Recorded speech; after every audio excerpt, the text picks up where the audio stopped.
little button sometimes there. the It's board is recording. not Yeah, clear. you know. The board is not Isn't it? clear. Sometimes it's not Might clear. be the pen. Yeah, there's not a lot I can do. Yeah. Okay, look, you could say discrimination or discriminate. They're both nouns. This is a gerund, but that's what you need. People leave it out all the time. Discrimination against women, discrimination against gays, discrimination against minorities. Against. Okay, now what I'm going to do is write a bit of a list here of words you never use in writing. Yeah, gets. Okay, $250 fine for these words. Yeah. Get. You don't write gets. Get. Become. We say it all the time. We say it. But there's always a better word in English, a more precise. Becoming. Yeah, so it doesn't matter on the verb form. So your best one there. Becoming. And it's passive now.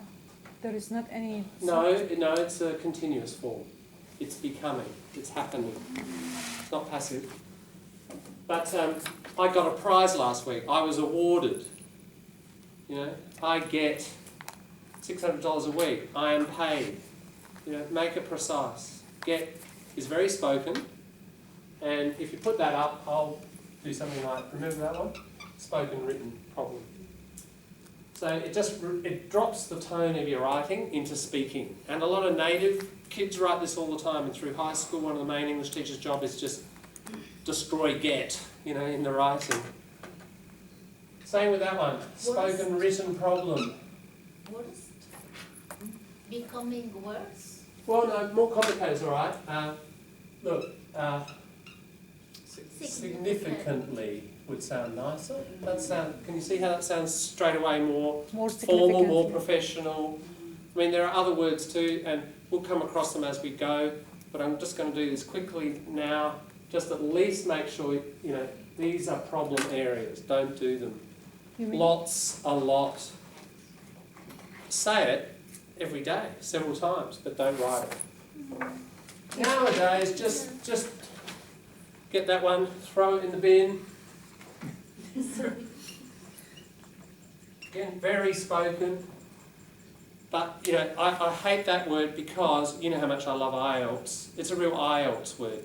Nowadays, society is becoming more and more unequal. Oh my God, you know, it's really awful writing. It's just horrible. Don't do it. You know, nowadays. And more Currently, significantly... at the current moment, you know, in the last decade. I mean, just be more precise. It's too spoken and it's too vague and woolly, as we say, woolly, undefined. Okay, next. Can you read one time the first sentence? The correct form? The correct form. Discrimination against Aborigines is becoming significantly more complicated. Do you really need to say that? It's redundant as well, isn't it? If you say is becoming, you mean now. So there is a case, remember that word? Even redundant, now, these unnecessary. Days, even these days? Yeah, that's very spoken, don't do it. Oh. Too spoken. You could, but you've already, look, you're saying this. If you say is becoming, you can't say recently, you have to say has become. So you'd have to change your verb form. But you're saying it there. It's in your grammar. Why add an extra word? This is succinct writing if you tighten it up. If you're communicating an idea through the grammar, why do it through an extra bit of vocabulary?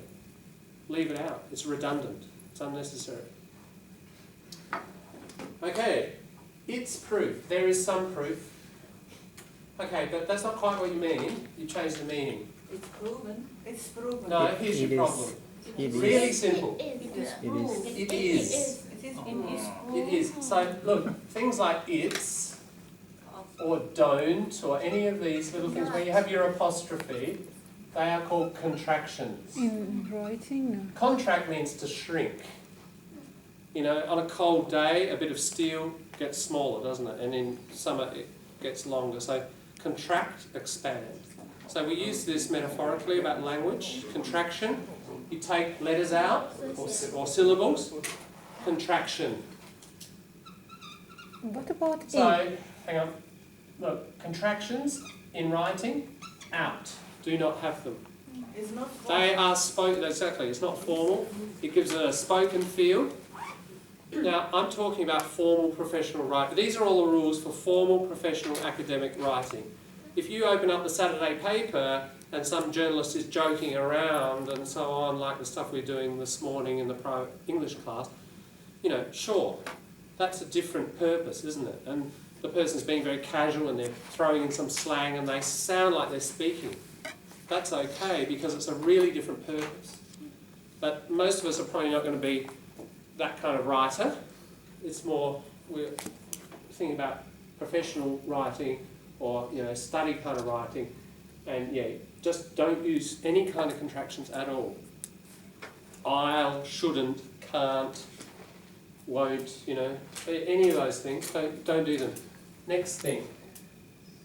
Yes. This is, year is often a noun, but here it's an adjective, isn't it? And we've got a unit. And when we have it like this, we know plural.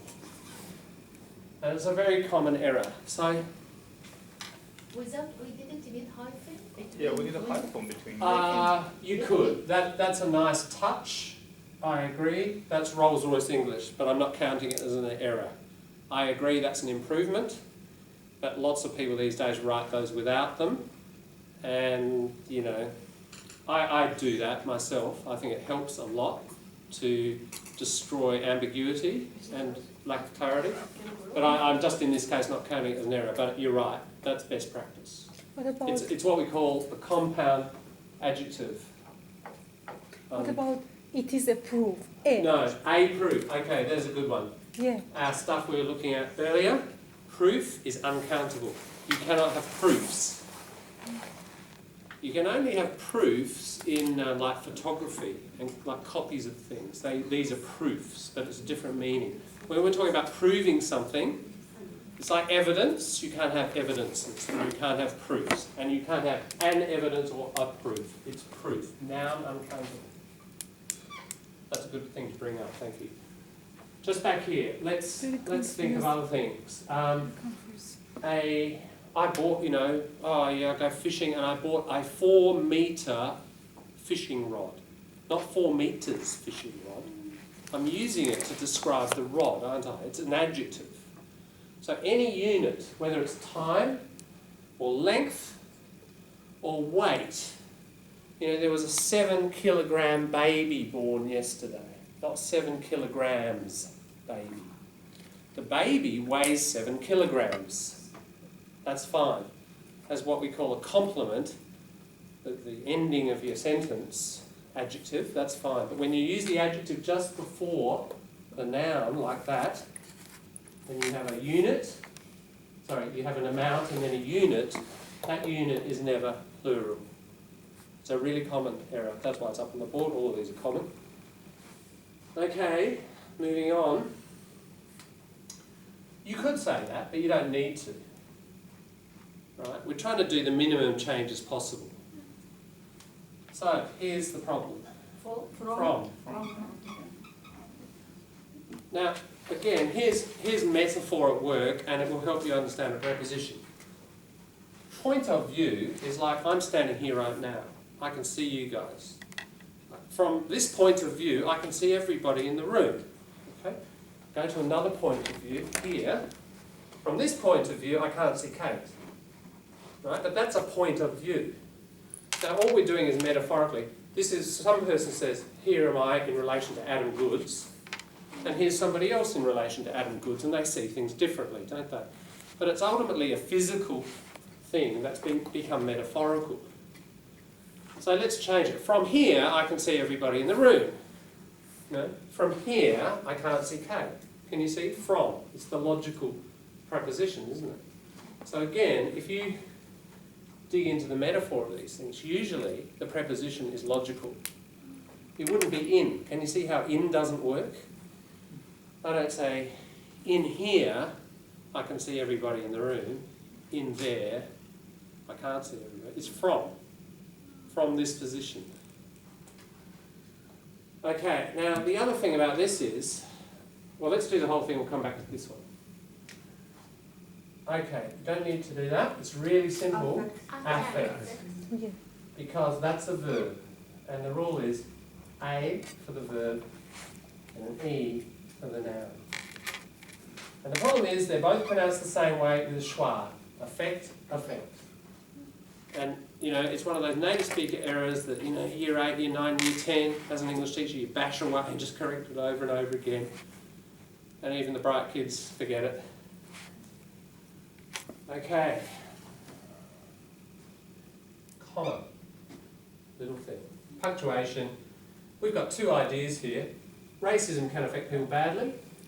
We need solutions to, correcting that. So common collocation, isn't it? Preposition collocation structure. We don't need to change that because there's nothing underlined. We've got two ideas. Racism affects people badly. We need solutions to this problem. By the way, you can have more than one solution. You can say we need solutions. Many different approaches. Often a social problem like racism, there's not one solution, is there? You may need several policies, several, you know, But you put campaigns 5 or arrows. whatever. So, hang on. So we've changed that. Here we've got these two statements. They are equal. They're both independent clauses because both of them can be a sentence. Racism can affect people badly. Full stop. You'd agree? Mm-hmm. Remember our idea? 2 legs. That's got 2 legs. Independent clause. We need solutions to this problem. Can be a sentence. 2 legs. They are independent clauses. We join independent clauses with coordinating conjunctions. That is a coordinating conjunction. And before coordinating conjunctions, we need a comma. That's the rule. The coordinating conjunctions, looking at our time is running away. Here's how you remember your coordinating conjunctions. Fanboys. Fanboys. Sounds like a boy band. Sounds like a Korean boy band. For, and, nor, but, or, yet, so. Those are coordinating conjunctions. Those are the only conjunctions that will join 2 independent clauses. The rule is before those, so they are coordinating conjunctions. Conjunction, joining up clauses. That's the list. There's only those. 6, 7. Before these, you will have commas. And yes, I know you've been told, haven't you? You cannot have a comma before and. Who's been told that? Yeah. Okay, take that memory, I have not destroy been it. told that, Yeah, just click and drag it to the trash, can you? And don't just drag it to the trash. Make sure you right-click and empty trash. Right? It's gone. Can I ask something? If you don't believe me, because I'm sure you've been told this many times probably, go and check it on the internet, coordinating conjunctions and commas. Just Google it tonight and see what you find. But before coordinating conjunctions, you have commas. In some texts, they don't use comma before it. When in what condition do they use that? Yeah, because it may not be 2 clauses. If it's 2 nouns, I want a banana and an apple. 2 nouns, you won't do it. They're not clauses. But when you've got clauses and they're independent and you're using for this purpose, then you use a coordinating conjunction, you have a comma. But the correct form, we can put full stop and start this new sentence. You could put a full stop here and say, we need solutions to this problem. That would be a choice you could make if you don't want to join them up. Is the word badly formal enough for in writing? That's okay. Interestingly, what I'm going to do is, and we jump down here now, bad, add it to the list. And good. As adjectives, right? Out, out, out. If you say bad and good, you sound like Tony Abbott. Because Tony Abbott always says, this is a big bad tax. When he talked about the carbon tax. And he says, coal is good for humanity. And Tony Abbott likes to speak like that. He sounds like a complete... I will teach you an important Australian word, drongo. Drongo is a complete idiot. Right? Even the way he walks is Well, yeah. John, look, who do you want? Don't get to that level of language. Good, bad. It's like black and white thinking. It's like just so primitive, isn't it? And let's try to lift it. Now, interestingly, badly as an adjective doesn't have that feel at all. I'm sorry, as an adverb. That works fine. And it's just a strange thing. It's okay. But this good and bad stuff, it's like, the basic, me Tarzan, you Jane. It's like this really Stone Age, feels like you've got a stone axe in your hand. It has that kind of feel, very primitive thinking. So, what could we say here? You've got to think of another word. It's like get. You do have to do a bit more work, but you're going to be more precise. Abusive. That's probably what you want to say. Or racially abusive, even nicer.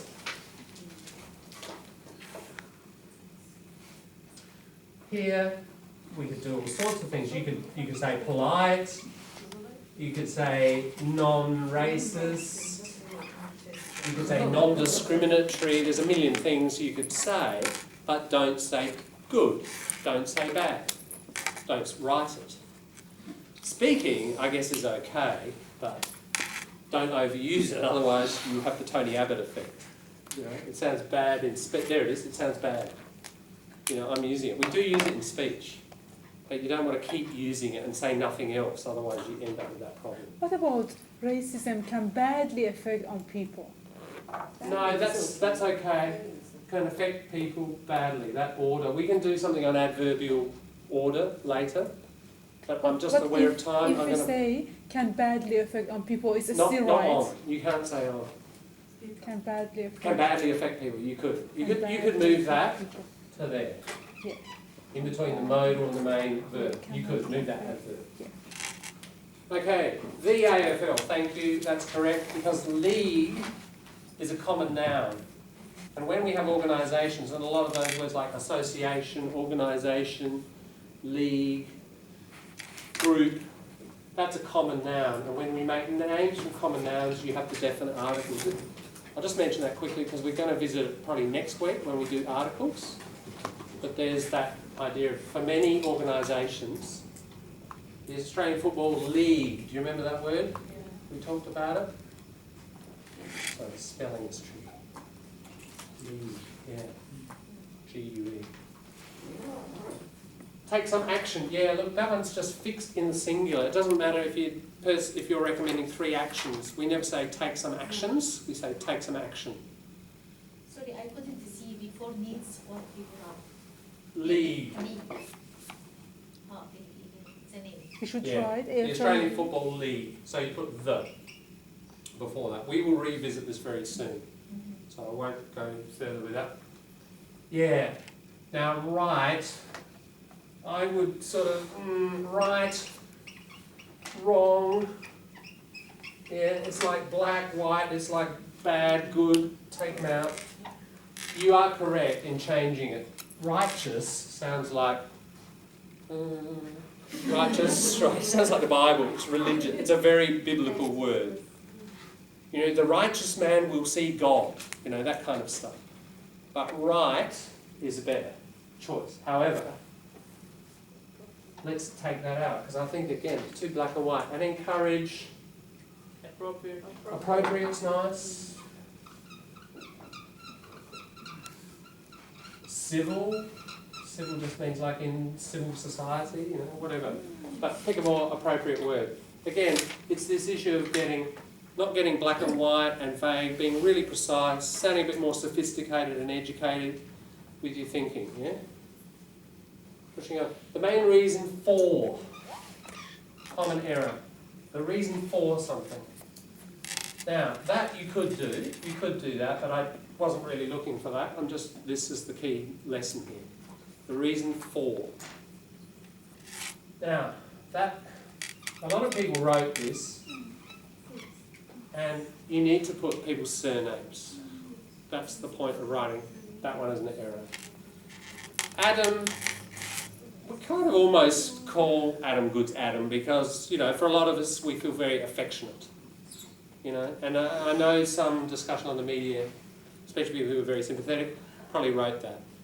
But normal practice, you're talking about somebody, Abbott, Rudd, Gillard, Chomsky, Foucault, you know, intellectual or politician or any academic or anybody in public life, you know, Beethoven, Chopin, Picasso, artists, they're all just the surname, always.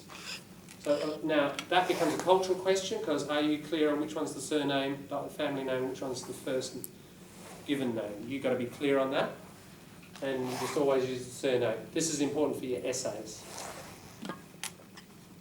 And that's correct. Exists. Now there's a bunch of verbs, and we'll get to these in the next couple of weeks, and they are called stative verbs.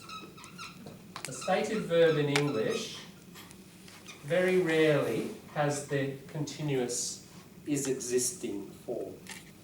And the main group, one of the main groups of stative verbs are called relational verbs. So exists, is, has, these are relational verbs. And we don't often put these in the continuous form. That's another grammar lesson. Several of these things are extra lessons in themselves, but I'm just introducing the ideas here. And if you can catch on quickly, you know, try to not do it. But you do need the list. You need the list of stative verbs. And it's just a matter of learning which ones they are and making sure that most of the time you don't put them in the continuous. We don't put is.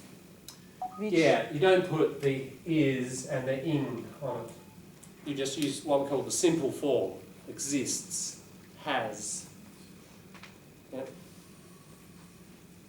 So, And think of one society. thank you. That's right. That's redundant. Yeah, Yeah. well, already we cross. Hmm? Yeah, we cross. Cross it out. Cross it out. Yeah. Ah, yes, you have got your cross. Well done. Okay, last one. Issues. Yeah, now, this thing here, look, whenever you say that, it's a very common structure.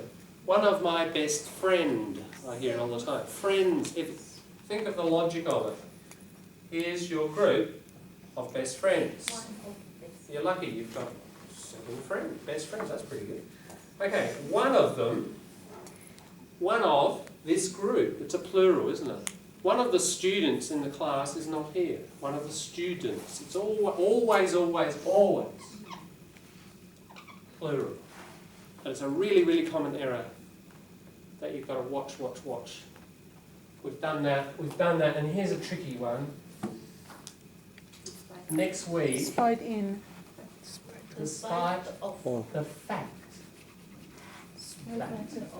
Of the.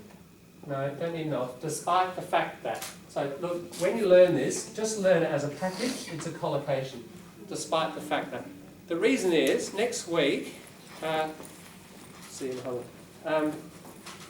in the Monday computer room, I'll show you that website. We could even visit it tomorrow if you remind me, so you get started on it early. It's the one on connectives. Do you remember I said there are adverbs, there are conjunctions, there are prepositions that join ideas. Now, that is a preposition. And if you know that, then there's an absolute 100% rule about a preposition. And that is, after a preposition, there has to be what? Everybody learnt the rule? There has to be a noun. That's the whole point. Preposition, before, position before a noun. You have to have a thing. Behind the gate, right, toward the door. You drove to Melbourne. They all have a noun after them, don't they? So that's a preposition. So here we've got to that's not going to make it a proper noun structure here.